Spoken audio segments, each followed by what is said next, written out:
Loretta Lynn, country music icon, dies at 90. The singer-songwriter, whose hard-scrabbled story was turned into the Oscar-winning coal miner's daughter, passed away on Tuesday. Vocalist Loretta Lynn, whose ascent from a small Kentucky coal mining community to national country music stardom literally became the stuff of Hollywood, died on Tuesday, October 4, at 90. According to a statement from her family, Lynn passed away in her sleep at her home in Hurricane Mills, Tennessee. Our precious mom, Loretta Lynn, passed away peacefully this morning, October 4th, in her sleep at home at her beloved ranch in Hurricane Mills, the family said in a statement. An announcement about a public memorial is forthcoming. Lynn's life story was memorably retold in Michael Apted's 1980 feature, Coal Miner's Daughter, based on Lynn's 1976 memoir. Sissy Spacek won both a Golden Globe and an Academy Award for her portrayal of the singer. Beyond the dramatic particulars of her life, Lynn, who recorded 16 #1 country singles, was among the music's groundbreaking female singing stars. She became one of the music's brightest luminaries in an era when men dominated country. She wrote much of her hit material, and it was sharply penned stuff, written from the point of view of a woman, usually a married one, who would take no guff from her man. And she did not shrink from controversial subject matter. Lynn was born Loretta Webb on April 14, 1932 in Butcher Hollow, Kentucky. I'm always making Butcher Hollow sound like the most backward part of the United States, and I think maybe it is, she wrote in her autobiography. She was the second eldest of coal miner Melvin Webb's 8 children and grew up in sometimes dire poverty in the heart of the Great Depression. One of the few distractions she had was the radio. 11-year-old Loretta became enamored of the Grand Ole Opry and its early female star, Molly O'Day. At the age of 14, she married Oliver Lynn, known by his nicknames Doolittle and Mooney. A year later, the couple moved from Kentucky to Custer, Washington, a town of a few hundred near Bellingham. By 18, Lynn had 4 children. 2 more would follow later. Encouraged by her husband, Lynn began singing in the Washington clubs. In 1950, Don Gracie of Tiny Zero Records arranged a session for her in Los Angeles. Backed up by top-flight guitarists Speedy West and Roy Lanham, she cut her composition I'm a Honky Tonk Girl, inspired in part by Kitty Welt's 1952 hit It Wasn't God Who Made Honky Tonky Angels. With tireless promotion by the country neophyte, the song became a surprise hit, and Lynn was soon touring with the Wilburn Brothers and appearing on the Grand Ole Opry.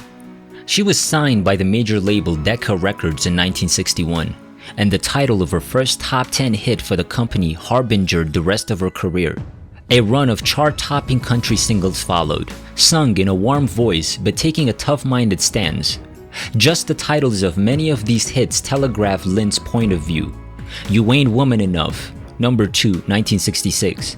Don't Come Home a Drinking with Lovin' on Your Mind, number 1, 1966. What Kind of a Girl Do You Think I Am, number 5, 1967. First City, number 1, 1968. Your Squaw Is on the War Path, number 3, 1968. Other signature tunes by Lynn took an autobiographical tack. These included 1965's Blue Kentucky Girl, memorably covered by Emmylou Harris, and 1970's #1 single, Coal Miner's Daughter. In 1971, the year she charted her biggest solo hit, One's on the Way, Lynn began a productive collaboration with label mate Conway Twitty. The pair's #1 duet hit, After the Fire Is Gone, was followed by a dozen more top 10 country singles. In 1975, as the national debate over women's liberation continued to roil, Lynn incited comment with her song, The Pill. The song, which reached number 5 on the country chart, was, in Lynn's words, about how the man keeps the woman barefoot and pregnant over the years. It was one of the best examples of the no-nonsense spunk of her songwriting. Lynn continued to chart records through the 80s, but her recording career slowed and then stopped. She re-entered the scene at the age of 70 in 2004 through the agency of an unlikely fan and collaborator, Jack White, of the popular Detroit garage punk act, The White Stripes. Lynn and White collaborated on the Interscope album Van Leer Rose, which was designed to reignite her career as Johnny Cash's series of American Records albums had returned him to prominence. The album became the biggest of her career, and the Lynn-White duet, Portland, Oregon, received serious radio play.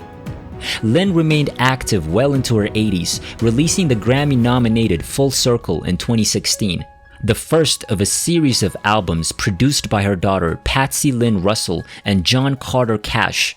Circle was followed by that year's White Christmas Blue and 2018's Wouldn't It Be Great, a collection of new songs and interpretations of classics, including the title track God Makes No Mistakes, Don't Come Home A-Drinking, and Coal Miner's Daughter. A planned tour was cancelled after Lynn suffered a stroke in May 2017. The singer returned in 2021 with her 46th and final album, Still Woman Enough, which featured Coal Miner's Daughter Recitation, a celebration of the 50th anniversary of her signature song. Loretta Lynn, feisty First Lady of country music, last word before she died. If you have someone to love, then love. If you have someone to forgive, then forgive. You think when you're 17 there's time enough for that, but there's not. There's no time at all.